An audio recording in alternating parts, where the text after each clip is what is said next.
Good evening, people of the Inyukern, Ridgecrest, and China Lake area. You're watching Ridgecrest Talk here on your own local TV station, KZGN. I'm your host for Thursday night, along with Robert Eierman. And tonight, I think we have a pretty interesting topic to discuss. If anybody out there attends or watches the City Council meeting, it was a bit interesting last Wednesday, to say the least, wouldn't you, Robert? Definitely it was, yes.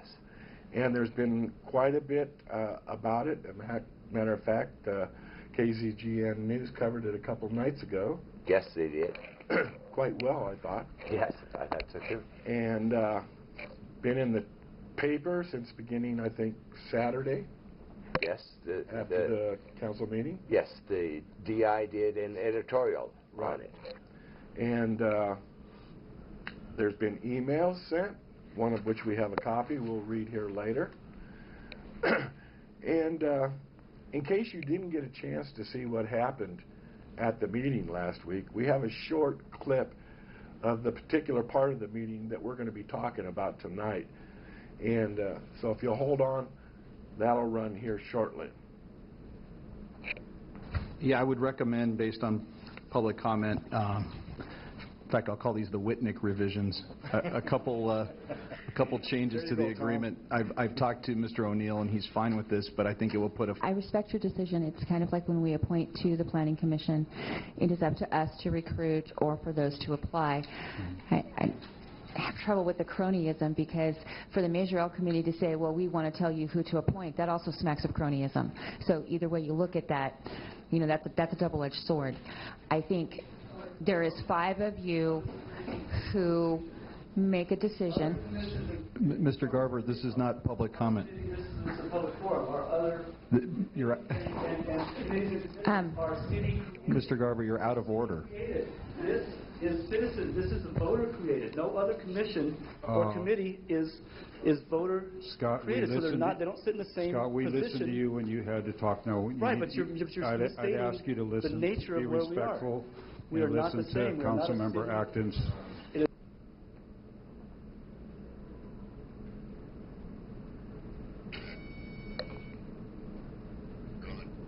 All right, we're back. Now, I don't know that the video made it quite... I don't know if the video made it quite clear. What was happening at that particular time, there were 2 seats up for the Measure L committee that needed to be filled. And they had several names that had been turned in by application. I believe 7. Okay.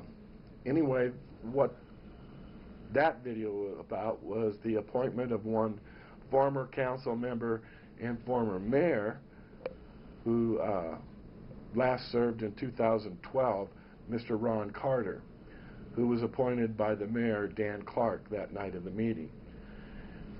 And anyway, a couple of members of the Measure L committee,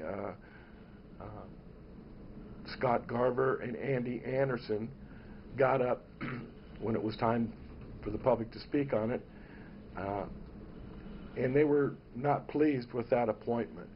Did not think it was the best appointment they could have made, given the names that were submitted, one of which was the currently sitting chair of the committee. Correct. Michael Peterson. Michael Peterson.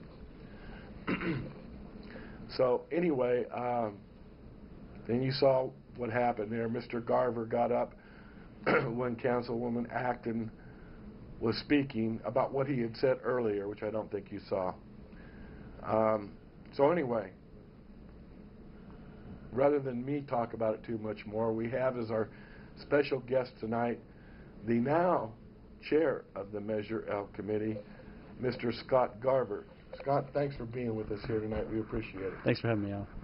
So why don't you explain to our viewers, in your opinion, what you were trying to do there when Lori turned the tables? Well, I think this goes back in a sense to, and I didn't get to see your interview with the mayor last week, but I know he's made comments in the past about we would otherwise have these discussions. I think he said it to me Might lift your mic a little. I think you said it to me last Wednesday when I was speaking during the public comment portion, but that the council members don't have a safe place to discuss this. They don't feel safe at our meetings, and they don't feel safe out in public, I guess, talking to us about the Measure L discussions. And what my concern was then and still is today is that they have given themselves only safe places to talk about their positions on Measure L. Specifically, the very structure of city council meetings, which is not which is not unique. You have the substantive item comes up for discussion, public speaks to it, public comment closes, and then they speak their minds or give their positions. And what this council and previous councils here in Ridgecrest have done, specifically with contentious issues, be it the trash issue a few years ago or Measure L, the first couple of years that we've had it now, is they've sat there silent during public comment, not engaged the public in what might be a constructive discussion or might otherwise be a constructive discussion, sat there on their hands, waited for public comment to close, and then sandbagged anybody who's spoken, either by rebutting valid comments that were made or positing their own thoughts. Because supposedly they can't speak once it's public comment. Right, and so the public can't speak once public comment is over, I guess, necessarily. So they give themselves that safe place, at the same time complaining that they don't have a safe place to talk about it. They were doing it at the end of meetings at 11 o'clock or midnight when people are long gone. Closing comments. Yeah, and in some respects, in some instances, bad-mouthing those who had left earlier. Right. I think you might have remembered those. There was a couple meetings there, specifically on Measure L. People had come to speak. They got up and left when Measure L discussion was over, and then at council comment at the end, they start the council members start rattling off people who had left. We only have about 40 seconds left. Yeah. So what caused, I guess, me to speak how they're describing out of turn, out of line, was the fact that they started rewriting the record up there and saying that these appointments, specifically Mr. Carter's appointment, they were deferring to the mayor's judgment, like a planning commission. That's your seat to appoint. Unless we have a really valid objection, we're going to defer to your choice. And my point was, this is a people's committee, not... Okay, sorry, No, I'll gotcha. stop you right there. We've been talking with Mr. Scott Garber. We'll be right back from our break. Please join us.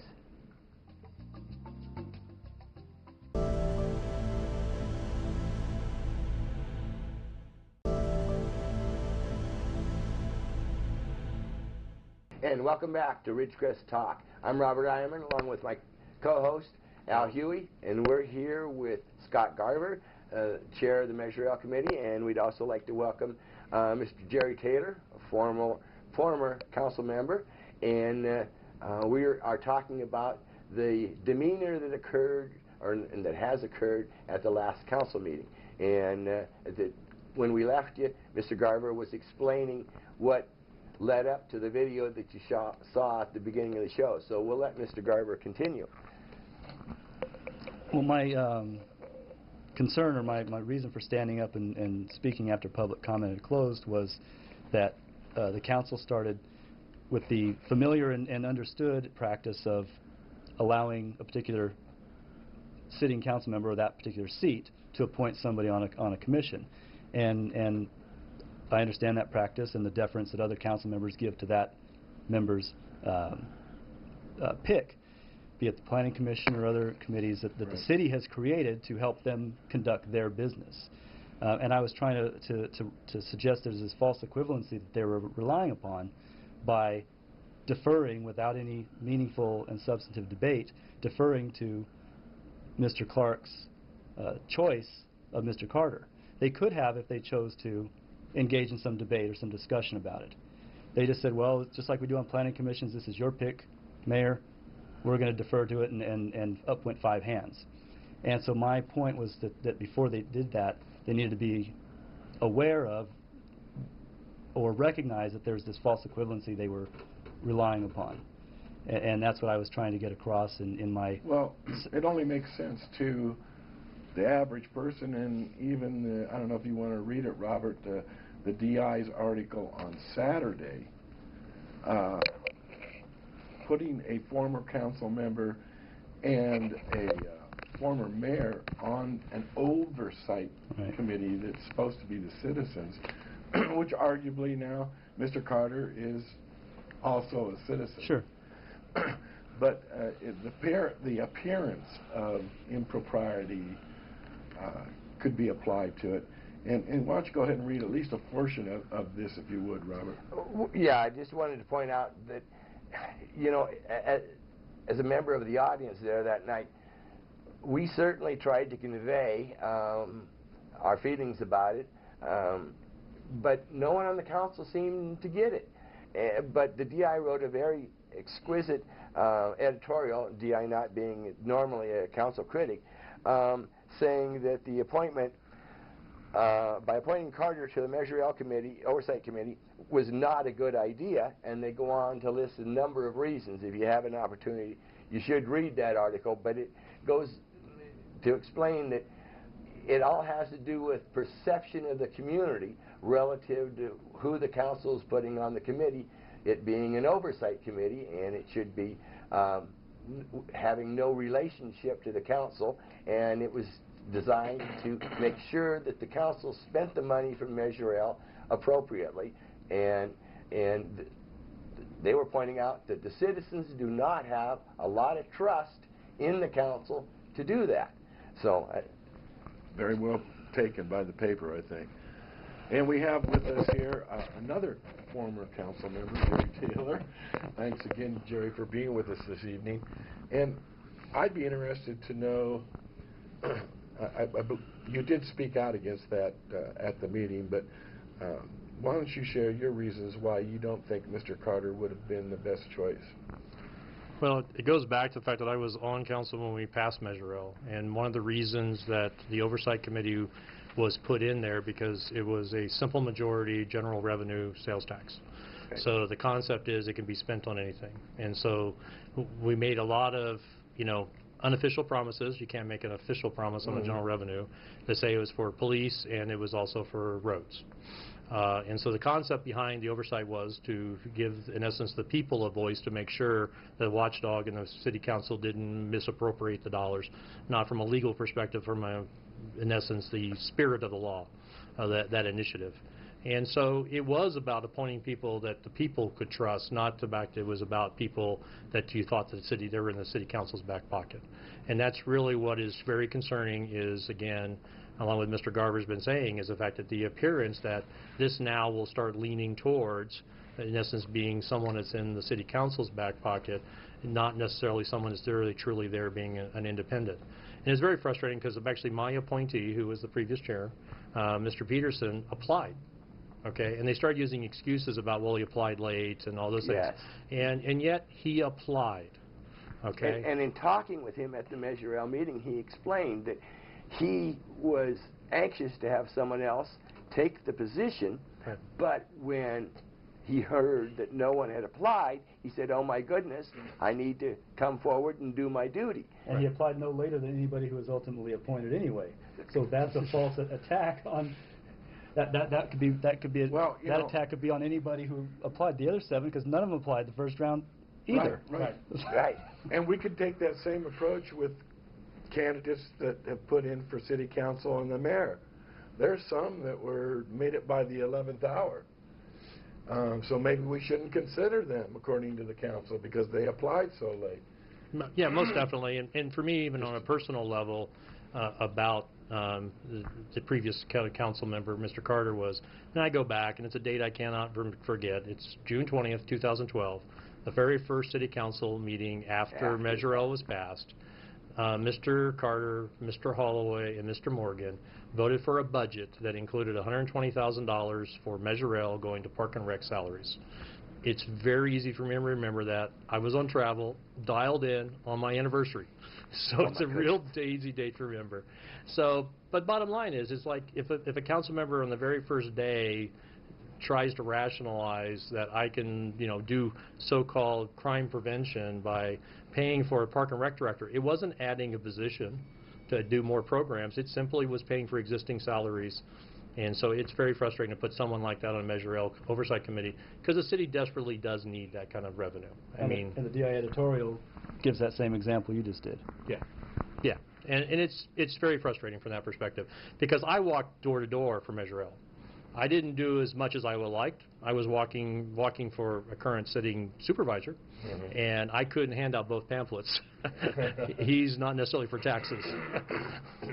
So. Okay, we're going to have to cut this portion right there, but in the next segment, we're going to talk about solutions. Can't do anything about what's past, but solutions for the future to correct the demeanor at council meetings. And we think we've got one that's costs nothing, that's simple, that's straightforward, and we don't even have to shoot anybody. So come on back and hear about it.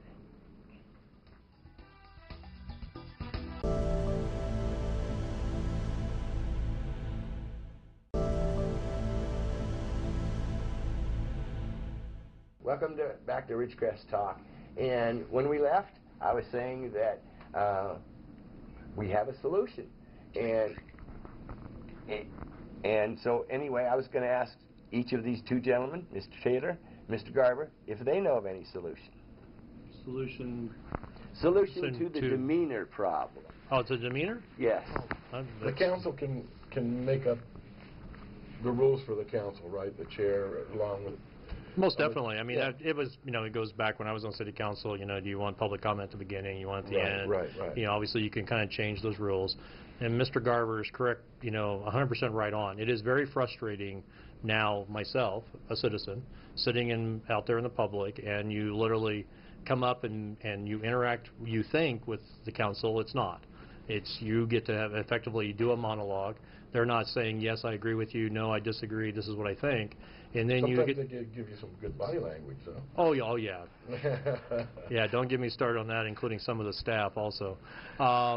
But exactly that problem is the fact that you sit down and then they get to say the last word.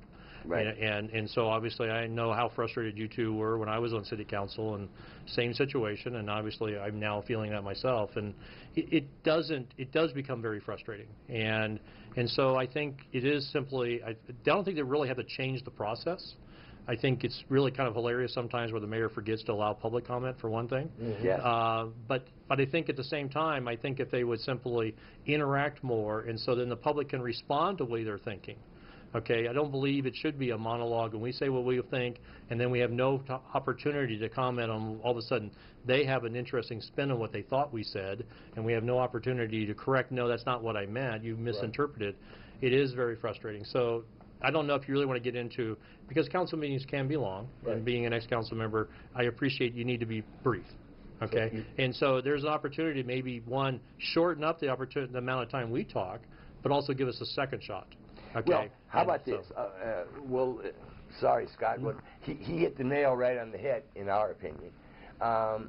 We want the council to institute a practice called Speak Now. And what that means is that when a member of the public is talking on a discussion item, then before they leave the podium is the opportunity for each and every of the council members to address them relative to what they had to say. And Speak Now or Forever Hold Your Peace rule would apply, and if they don't choose not to say anything then they can't say anything when it comes back to the council, with the one escape clause that if, oh gee, now they've thought of something that they'd really like to say about it, they can invite the person to come back to the podium and continue with the exchange.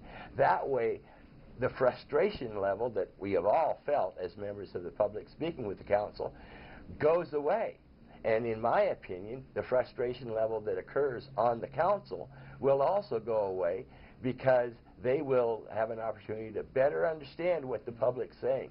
In Mr. Garber's case, they completely misconstrued what he was saying. And So it happened a while back with you, actually. yes, right when I was referring to the council should engage in, I said, heated debate. Wrong terminology. It should have been a good discussion. Right. And Lori Acton, Councilwoman Acton, caught me on that, and I would have been able to say, you know, you're right. I used the wrong words, and there wouldn't have been frustration on either party's part. But they, like you said, they choose to not speak, and it's just incredibly frustrating. Well, I think you overthink it in the sense that they don't have to even implement a policy. They just need to do it.